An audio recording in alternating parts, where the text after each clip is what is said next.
Ration card ഉടമകൾക്ക് മണ്ണെണ്ണ വിതരണം പുനരാരംഭിക്കാനായി ഭക്ഷ്യ പൊതുവിതരണ വകുപ്പ് തയ്യാറാക്കിയ ശുപാർശ നിരസിച്ച് ധനവകുപ്പ്. ഡീലർമാർക്ക് വാഹന വാടക, കൈകാര്യ ചെലവ്, റേഷൻ വ്യാപാരികൾക്ക് കമ്മീഷൻ വർധന ഉൾപ്പെടെയുള്ള ശുപാർശയാണ് ധനവകുപ്പ് വെട്ടിയത്.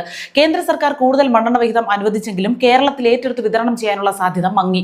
ആദ്യ ക്വാർട്ടറിൽ അനുവദിച്ച 56.76 കിലോ ലിറ്റർ വിഹിതം ഏറ്റെടുത്ത് ജൂൺ 30-നകം വിതരണം ചെയ്തില്ലെങ്കിൽ പാഴാകും. കഴിഞ്ഞ സാമ്പത്തിക വർഷത്തെ വിഹിതം കേരളം ഏറ്റെടുക്കാതെ പാഴാക്കിയിരുന്നു. ഡിപ്പോകളിൽ പോയി വാങ്ങേണ്ടതിനാൽ റേഷൻ വ്യാപാരികൾ കൂടുതൽ കമ്മീഷൻ ആവശ്യപ്പെട്ടതിനാലാണ് വിതരണം മുടങ്ങിയത്.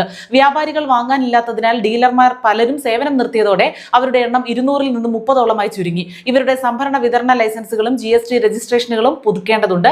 മന്ത്രി GR അനിൽ ഡീലർമാരും വ്യാപാരികളുമായി ചർച്ച നടത്തിയ ശേഷമാണ് കൈകാര്യ ചെലവും കമ്മീഷനും വർദ്ധിപ്പിക്കാനുള്ള ശുപാർശ തയ്യാറാക്കിയത്. എണ്ണ കമ്പനികളിൽ നിന്ന് മണ്ണെണ്ണ എത്തിക്കാൻ ടാങ്കർ ലോറികൾ സജ്ജമാക്കാൻ കരാർ പ്രതിനിധികളുമായും മന്ത്രി ചർച്ച നടത്തിയിരുന്നു. ഇപ്പോൾ വില ലിറ്ററിന് 63 രൂപയായതിനാൽ ശുപാർശയിലെ ചെലവുകൾ ഉൾപ്പെടുത്തിയാൽ വില 70 രൂപയിൽ കൂടില്ലെന്നാണ് വിലയിരുത്തൽ.